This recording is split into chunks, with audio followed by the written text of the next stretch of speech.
अच्छा भाई, आज के लेक्चर में हम स्टार्ट करेंगे covalent bonding on orbital level.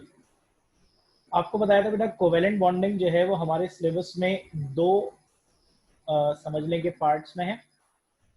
पहली जो डिस्क्रिप्शन हमने कोवेलेंट बॉन्डिंग की पढ़ी थी वो लुईस डिस्क्रिप्शन कहलाती है, जिसमें बेटा कोवेलेंट बॉन्ड को ऑर्बिटल लेवल पर बताया गया है कि ऑर्बिटल लेवल पर कोवेलेंट बॉन्ड की फॉर्मेशन किस तरह से होती है। ठीक है बेटा। फिर मैंने आपको क्या बताया था कि एटॉमिक स्ट्रक्चर हमने बहुत डिटेल में स्टडी किया है, सिर्फ ऑर्बिट लेवल तक स्टडी नहीं किया बल्कि ऑर्बिटल लेवल तक स्टडी किया है।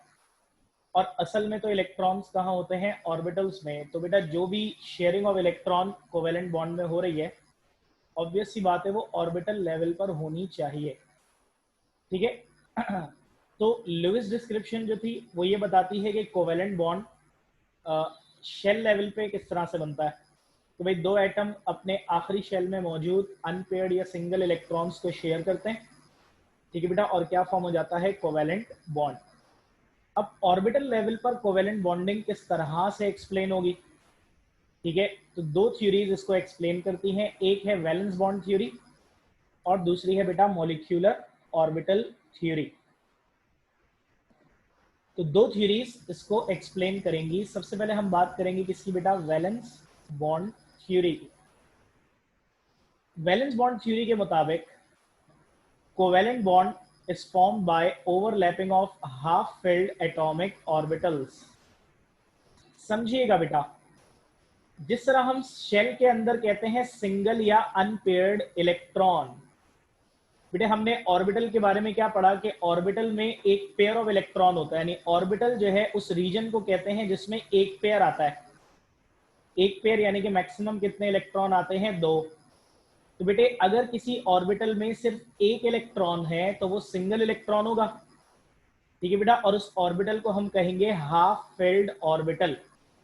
तो जब शेल लेवल पर कहते हैं तो कहते हैं अनपेयर्ड या सिंगल इलेक्ट्रॉन। जब ऑर्बिटल लेवल पर बात करेंगे तो कहेंगे हाफ फिल्ड एटॉमिक ऑर्बिटल्स। ठीक है भाई, जैसे क्लोरीन की अगर बात करें 17 इलेक्ट्रॉन है, 1s में 2 आएंगे, 2s में 2, 2p में 6, 3s में 2, 12 हो गए। 3p में 5 आएंगे। अब आपको पता है बेटा p जो है वो px, py, pz में डिवाइडेड है। तो 3p में टोटल 5 है, 2 px में, 2 py में और एक किस में है बेटा? pz में। तो बेटा pz ऑर्बिटल जिसमें एक इलेक्ट्रॉन है ये क्या कहलाता है? Half filled atomic orbital.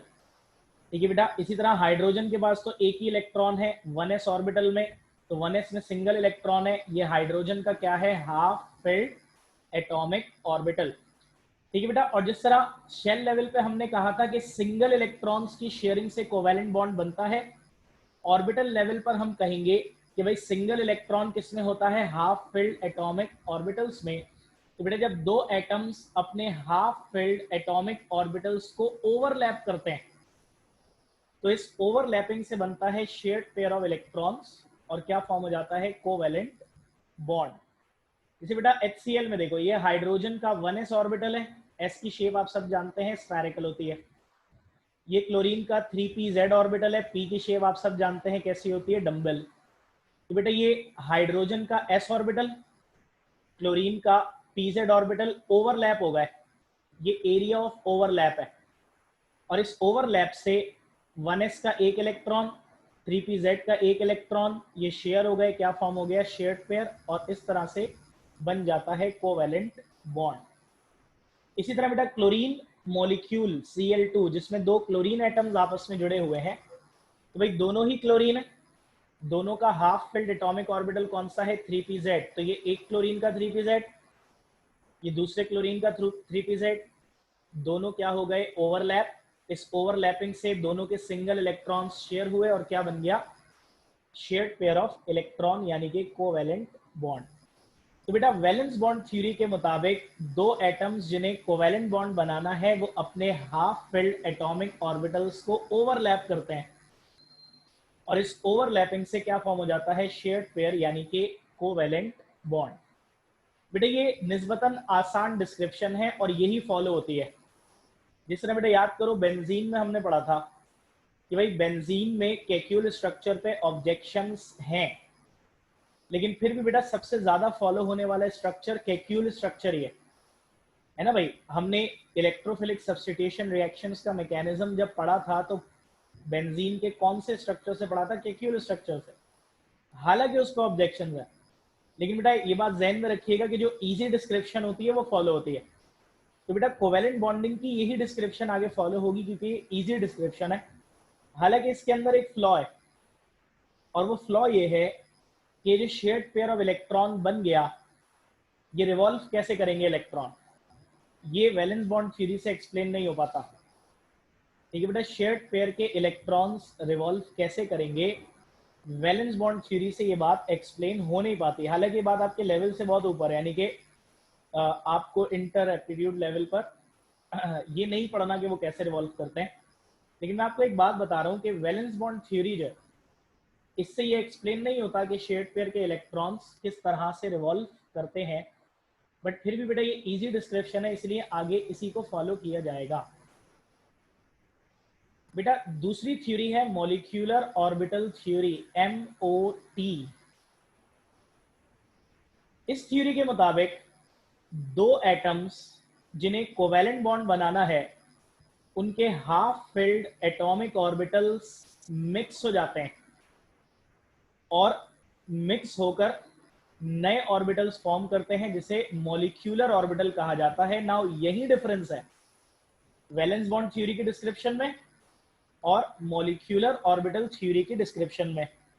Valence bond theory के मुताबिक दोनों एटम्स के एटॉमिक ऑर्बिटल उसी शक्ल में ओवरलैप हो जाते हैं। S स्फेरिकली होता है, P जो है वो डम्बेली होता है, उसी शक्ल में ओवरलैप हो गए, कोवैलेंट बॉन्ड बन गया। मॉलिक्यूलर ऑर्बिटल थ्योरी ये कहती है कि दो एटम्स जिन्हें कोवैलेंट बॉन्ड बनाना है, उनके हाफ फिल्ड एटॉमिक ऑर्बिटल्स उस शक्ल में नहीं रहते, बल्कि वो एटॉमिक ऑर्बिटल मिक्स होकर नए मॉलिक्यूलर ऑर्बिटल फॉर्म करते हैं। ठीक है बेटा, एटॉमिक ऑर्बिटल्स का मिक्स होना क्या कहलाता है? Linear combination of atomic orbitals, LCAO। ठीक है भाई, एटॉमिक ऑर्बिटल्स का मिक्स होना क्या कहलाता है? LCAO, linear combination of atomic orbitals. और जब एटॉमिक ऑर्बिटल्स मिक्स होते हैं तो दो तरह के मॉलिक्यूलर ऑर्बिटल फॉर्म करते हैं। एक कहलाता है बेटा बॉन्डिंग मॉलिक्यूलर ऑर्बिटल, जिसकी एनर्जी कम होती है, और दूसरा कहलाता है एंटी बॉन्डिंग मॉलिक्यूलर ऑर्बिटल, जिसकी एनर्जी ज्यादा होती है। ठीक है, दोबारा बता रहा हूं कि जब एटॉमिक ऑर्बिटल्स आपस में मिक्स होते हैं तो दो तरह के मॉलिक्यूलर ऑर्बिटल्स प्रोड्यूस करते हैं। एटॉमिक ऑर्बिटल्स का मिक्स होना क्या कहलाता है बेटा? Linear combination of atomic orbitals. और इससे दो तरह के मॉलिक्यूलर ऑर्बिटल फॉर्म होते हैं, एक बॉन्डिंग मॉलिक्यूलर ऑर्बिटल जिसकी एनर्जी कम है, और दूसरा एंटी बॉन्डिंग मॉलिक्यूलर ऑर्बिटल जिसकी एनर्जी ज्यादा है। अब बेटा जो शेयर्ड पेयर ऑफ इलेक्ट्रॉन बनता है ना, वो बॉन्डिंग मॉलिक्यूलर ऑर्बिटल में आता है, क्योंकि बेटा आप सब जानते हो अफबाउ प्रिंसिपल के मुताबिक जब दो ऑर्बिटल अवेलेबल होंगे, एक कम एनर्जी वाला और एक ज्यादा एनर्जी वाला, तो बेटा इलेक्ट्रॉन कहाँ जाएंगे? कम एनर्जी वाले ऑर्बिटल में। ऐसे ही होगा ना। तो जब दो मॉलिक्यूलर ऑर्बिटल बने, एक बॉन्डिंग कम एनर्जी वाला, एक एंटी बॉन्डिंग ज्यादा एनर्जी वाला, तो इलेक्ट्रॉन पेयर किस में जाएगा? बॉन्डिंग मॉलिक्यूलर ऑर्बिटल में। इसीलिए देखो आगे क्या लिखा है कि bonding molecular orbital of lower energy having maximum electron density, जिसकी एनर्जी कम है और इलेक्ट्रॉन डेंसिटी ज्यादा है, और anti bonding molecular orbital of higher energy minimum electron density, anti bonding जिसकी एनर्जी ज्यादा है और इलेक्ट्रॉन डेंसिटी कम है। अब बेटा 2009 में और 2011 एनटीएस में से सवाल आया था। 2009 में सवाल तो बड़ा आसान आया था कि, लेकिन आसान उनके लिए जिसने पढ़ा हो। बेटे आमतौर पे फर्स्ट ईयर में तो इसको कोई पढ़ाता ही नहीं है, एप्टीट्यूड लेवल पर भी अक्सर इसको निकाल दिया जाता था। 2009 में सवाल आया कि according to linear combination of atomic orbitals LCAO, which of the following orbitals are produced. एक ऑप्शन था बॉन्डिंग ऑर्बिटल ओनली, एक ऑप्शन था anti bonding molecular orbital only, एक ऑप्शन था both bonding and anti bonding orbitals. ठीक है बेटा, इसी तरह के ऑप्शंस थे, तो इसका आंसर होगा bonding and anti bonding orbital. दोनों बनते हैं, एक बॉन्डिंग बनता है और एक एंटी बॉन्डिंग। 2011 में सवाल आया था इलेक्ट्रॉन डेंसिटी का, कि इलेक्ट्रॉन डेंसिटी किसमें ज्यादा होती है। तो बेटा किसमें ज्यादा होती है, मतलब सवाल था atomic orbital, bonding molecular orbital, anti bonding molecular orbital या नन ऑफ देम। तो इलेक्ट्रॉन डेंसिटी मैक्सिमम किसमें होती है बेटा, बॉन्डिंग मॉलिक्यूलर ऑर्बिटल में। अब देखो ये इसकी डायग्रामेटिक रिप्रेजेंटेशन है। जैसे बेटा ये एटॉमिक ऑर्बिटल, ये भी एटॉमिक ऑर्बिटल, दोनों 1s है। तो बताओ बेटा कौन सा मॉलिक्यूल फॉर्म हो रहा है, ये 1s एटॉमिक ऑर्बिटल है, ये भी 1s एटॉमिक ऑर्बिटल है, दोनों हाफ फिल्ड होंगे ऑब्वियसली। तो बताओ कौन सा मॉलिक्यूल फॉर्म हो रहा है इधर,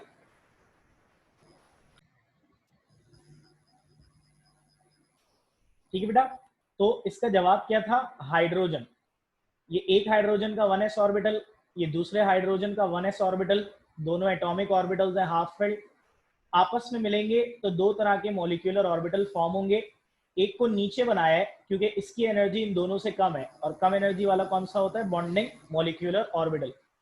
एक को ऊपर बनाया है क्योंकि इसकी एनर्जी ज्यादा है, ज्यादा एनर्जी वाला कौन सा होता है, एंटी बॉन्डिंग मॉलिक्यूलर ऑर्बिटल। ठीक है बेटा, ये सिग्मा बॉन्डिंग जब आगे पढ़ेंगे तो ये सिग्मा बॉन्डिंग ऑर्बिटल होगा, और इसे सिग्मा स्टार से शो करेंगे anti bonding orbital. Electron pair किसमें आया बेटा, बॉन्डिंग ऑर्बिटल में। ये जो दो एरो हैं ये इलेक्ट्रॉन पेयर है, तो ये किसमें आया, कम एनर्जी वाले बॉन्डिंग मॉलिक्यूलर ऑर्बिटल में। ठीक है भाई, मॉलिक्यूलर ऑर्बिटल थ्योरी से ये साबित हो जाता है कि किस तरह से इलेक्ट्रॉन पेयर रिवॉल्व करता है शेयर्ड पेयर का, क्योंकि दो एटम्स के दरमियान में बॉन्डिंग ऑर्बिटल फॉर्म हो जाता है, और उस बॉन्डिंग ऑर्बिटल में ये इलेक्ट्रॉन्स इजीली रिवॉल्व कर लेते हैं। ठीक है बेटा, क्लियर हो गई ये दोनों बातें। अच्छा भाई, अब हम बात करेंगे सिग्मा और पाई बॉन्ड्स की। बेटा सिग्मा पाई दरअसल दो टाइप्स होती हैं कोवेलेंट बॉन्ड्स की। First of all, what you need to know clearly is both sigma and pi bonds are covalent bonds. और वैलेंस बॉन्ड थ्योरी को अब हम आगे लेके चलेंगे, मॉलिक्यूलर ऑर्बिटल थ्योरी को नहीं। बेटा वैलेंस बॉन्ड थ्योरी के मुताबिक ऑर्बिटल्स की ओवरलैपिंग से बॉन्ड बनता है ना भाई। Half filled atomic orbitals overlap होते हैं, इससे शेयर्ड पेयर और कोवेलेंट बॉन्ड फॉर्म होता है। अब बेटा दो तरह की ओवरलैपिंग हो सकती है, एक कहलाती है हेड ऑन या हेड टू हेड ओवरलैप, बिल्कुल ऐसे एक कोएक्सियल, एक एक्सियल लाइन दोनों में से पास हो जाए। ठीक है भाई, एक होती है इस तरह की बॉन्डिंग ओवरलैपिंग, अब चाहे एक्स प्लेन में हो जाए चाहे वाई प्लेन में हो जाए, ये हेड टू हेड ओवरलैपिंग कहलाती है। और इस हेड टू हेड ओवरलैपिंग से जो कोवेलेंट बॉन्ड बनता है वो सिग्मा बॉन्ड कहलाता है। एक होती है साइडवेज या पैरेलल ओवरलैपिंग, इस तरह से। और बेटा साइडवेज या पैरेलल ओवरलैपिंग से जो कोवेलेंट बॉन्ड बनता है वो पाई बॉन्ड कहलाता है। तो first of all both sigma and pi bonds are covalent bonds. और जिस तरह से बेटा वैलेंस बॉन्ड थ्योरी की डिस्क्रिप्शन है कि ऑर्बिटल्स के ओवरलैप से, हाफ फिल्ड एटॉमिक ऑर्बिटल्स के ओवरलैप से कोवेलेंट बॉन्ड बनता है, तो अगर ओवरलैप ऐसे हो रहा है हेड टू हेड, तो जो कोवेलेंट बॉन्ड बनेगा वो सिग्मा बॉन्ड कहलाएगा, और अगर ऐसे हो रहा है साइडवेज तो जो कोवेलेंट बॉन्ड कहलाएगा वो बनेगा, वो क्या कहलाएगा, pi bond. So what is sigma bond? The covalent bond that is formed by head-to-head overlap of atomic orbitals is called sigma bond. और बेटा सिग्मा बॉन्ड जब भी बन सकता है जब ऑर्बिटल्स को एक्सियल हो, ऐसे। बेटा ये एक ऑर्बिटल है, ये दूसरा है, अगर मैं एक एक्सियल लाइन इन दोनों के बीच में से पास करना चाहूं तो हो जाएगी ना। तो अगर एक एक्सियल लाइन दोनों के बीच में से पास हो सकती है, इसका मतलब ऑर्बिटल्स की ओरिएंटेशन क्या होगी बेटा, coaxial.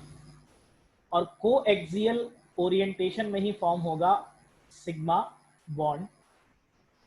Now remember sigma bond जो है ना वो बेटा प्राइमरी या फर्स्ट फॉर्म कोवेलेंट बॉन्ड होता है, यानी कि दो एटम्स जो होते हैं जब उनके दरमियान पहला कोवेलेंट बॉन्ड बनता है तो वो सिग्मा होता है। पहला कोवेलेंट बॉन्ड कभी भी बेटा पाई बॉन्ड नहीं बनता, पहला बॉन्ड सिग्मा बनता है, इसीलिए बेटा सिग्मा बॉन्ड को प्राइमरी कोवेलेंट बॉन्ड कहते हैं। और बेटा अगर दो एटम्स के बीच में सिर्फ एक कोवेलेंट बॉन्ड है, यानी कि सिंगल कोवेलेंट बॉन्ड है, तो वो सिग्मा ही हो सकता है, वो पाई नहीं हो सकता। ठीक है, अब सिग्मा बॉन्ड की तीन टाइप्स होती हैं, SS overlap, SP overlap, PP overlap. नाम से जाहिर है बेटा अगर दो एटम्स के एस ऑर्बिटल्स ओवरलैप कर रहे हैं तो ये क्या कहलाएगा, एसएस ओवरलैप। जैसे कि हाइड्रोजन मॉलिक्यूल H2 में होगा, बेटा दोनों हाइड्रोजन एटम है, दोनों के 1s ऑर्बिटल्स ओवरलैप करेंगे, ये क्या कहलाएगी, SS ओवरलैपिंग। और इस SS ओवरलैपिंग से जो सिग्मा बॉन्ड फॉर्म होगा वो क्या कहलाएगा, SS ओवरलैप। दूसरा होगा बेटा sp ओवरलैप। बेटे अगर एक एटम का s ऑर्बिटल दूसरे के p ऑर्बिटल से ओवरलैप करेगा तो ये क्या कहलाएगा, sp ओवरलैप। जैसे HCl, हाइड्रोजन का s, क्लोरीन का p। pp ओवरलैप क्या होगा बेटा, जब दोनों एटम्स के p ऑर्बिटल्स ओवरलैप करेंगे तो ये क्या कहलाएगा, pp ओवरलैप सिग्मा बॉन्ड। जैसे कि बेटा क्लोरीन मॉलिक्यूल में दोनों क्लोरीन एटम्स अपने p ऑर्बिटल्स को ओवरलैप करके सिग्मा बॉन्ड फॉर्म कर रहे हैं। तो ये तीन टाइप्स हो गए, SS ओवरलैप, sp ओवरलैप और pp ओवरलैप। इसके बाद है पाई बॉन्ड। जैसे कि आपको बताया कि जब ऑर्बिटल्स जो हैं वो पैरेलल या साइडवेज ओवरलैप करते हैं, लेटरल भी कह सकते हैं, लेटरल ओवरलैप करते हैं, तो इससे जो कोवैलेंट बॉन्ड बनता है बेटा वो क्या कहलाता है, पाई बॉन्ड। और बेटा ये बनने के लिए ऑर्बिटल्स को प्लेनर और पैरेलल होने जरूरी है।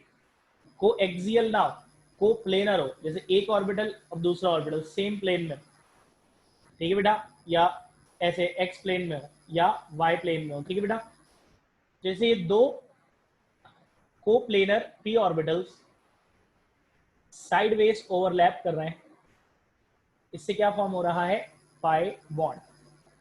Now remember, pi bond secondary covalent bond होता है, ठीक है बेटा। ये सिर्फ और सिर्फ उन एटम्स के बीच में बन सकता है जो पहले से ही सिग्मा बॉन्ड से बॉन्डेड हो, ठीक है बेटे। पाई बॉन्ड जो है वो क्या होता है, सेकेंडरी कोवेलेंट बॉन्ड। ये सिर्फ और सिर्फ उन एटम्स के बीच में बन सकता है जो पहले से सिग्मा बॉन्ड से बॉन्डेड हो।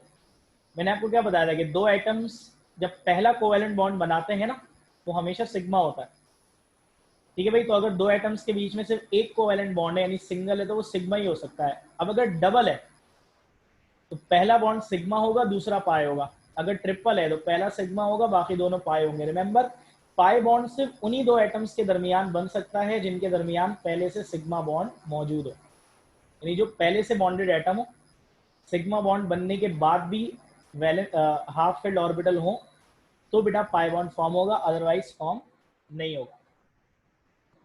Now strength of overlaps.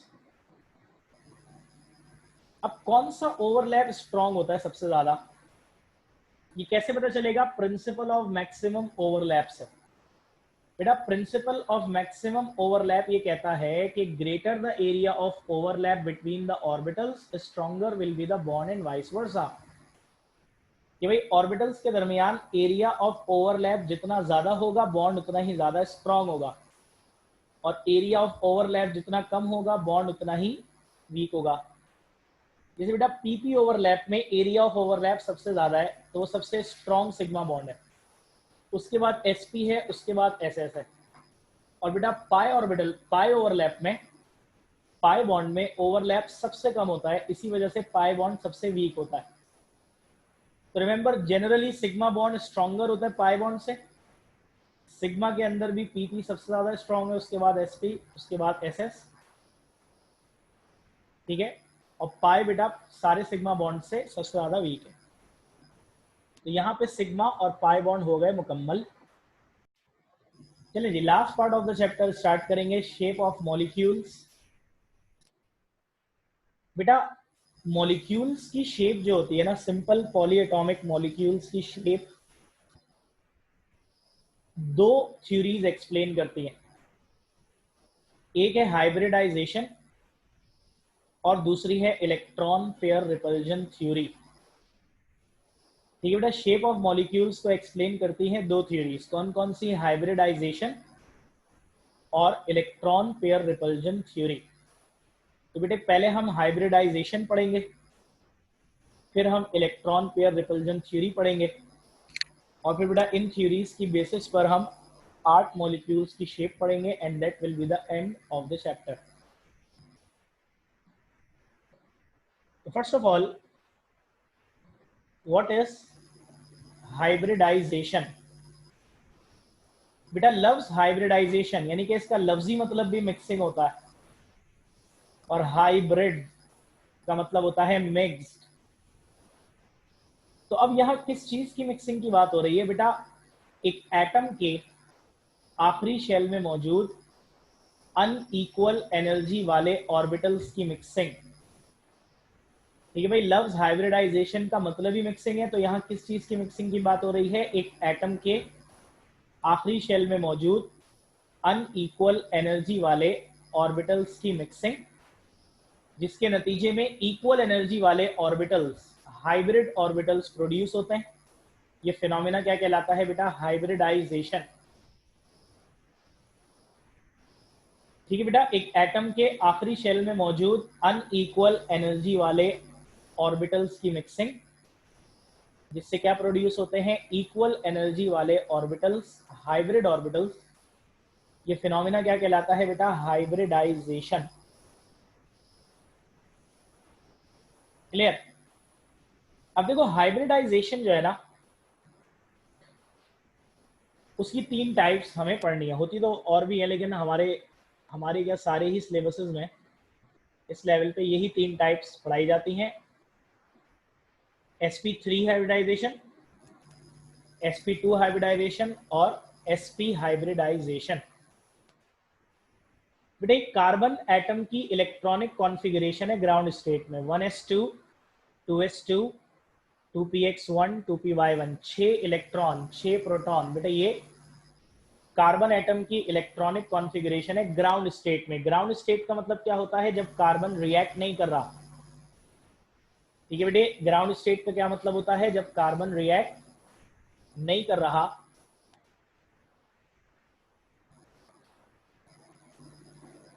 जब कार्बन ग्राउंड से एक्साइटेड स्टेट में आता है, रिएक्ट करने लगता है,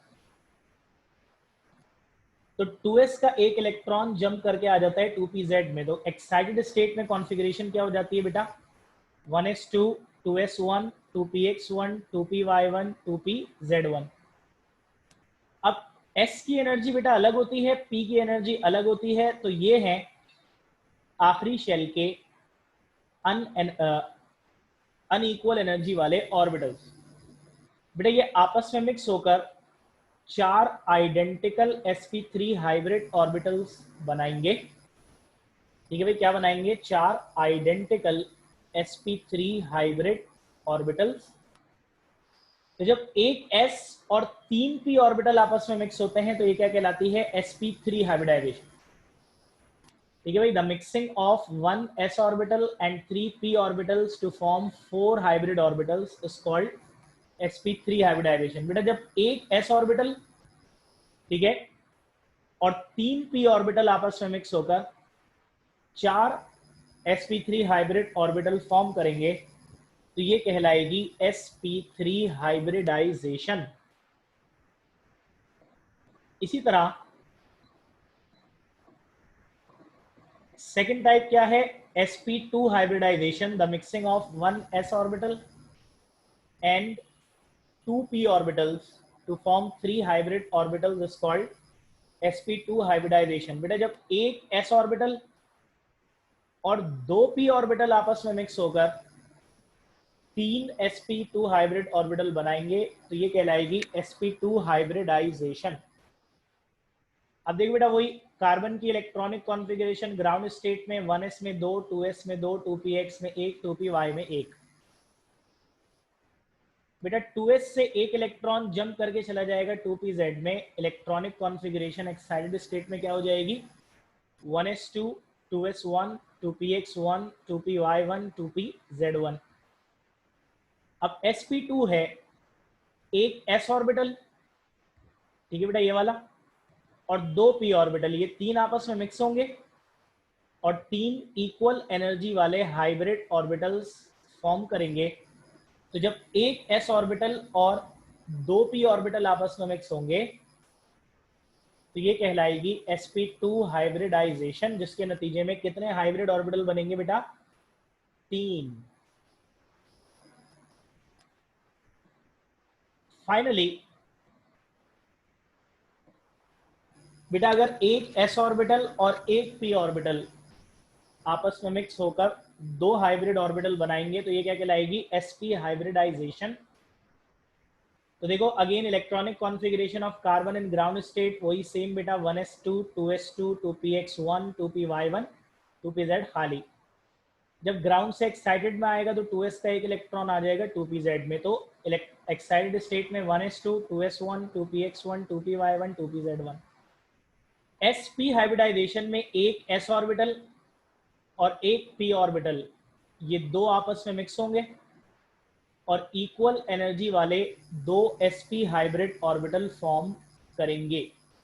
तो जब एक s और एक p आपस में मिक्स होकर दो हाइब्रिड ऑर्बिटल बनाते हैं तो ये कहलाती है sp हाइब्रिडाइजेशन। तो एज आई सेड, लव्स हाइब्रिडाइजेशन का मतलब ही क्या होता है बेटा, मिक्सिंग। और यहाँ किस चीज की मिक्सिंग की बात हो रही है बेटा, एक एटम के आखिरी शेल में अनइक्वल एनर्जी वाले ऑर्बिटल्स आपस में मिक्स होकर इक्वल एनर्जी वाले हाइब्रिड ऑर्बिटल्स प्रोड्यूस करते हैं। ये क्या कहलाता है, हाइब्रिडाइजेशन। अगर एक s ऑर्बिटल और तीन p ऑर्बिटल आपस में मिक्स होंगे, चार हाइब्रिड ऑर्बिटल बनेंगे तो sp3 हाइब्रिडाइजेशन। अगर एक s ऑर्बिटल और दो p ऑर्बिटल आपस में मिक्स होंगे, तीन हाइब्रिड ऑर्बिटल बनेंगे तो sp2 हाइब्रिडाइजेशन। और अगर एक s ऑर्बिटल और एक p ऑर्बिटल आपस में मिक्स होंगे, दो s हाइब्रिड ऑर्बिटल फॉर्म होंगे तो ये क्या कहलाएगा बेटा, sp हाइब्रिडाइजेशन। अब हाइब्रिडाइजेशन से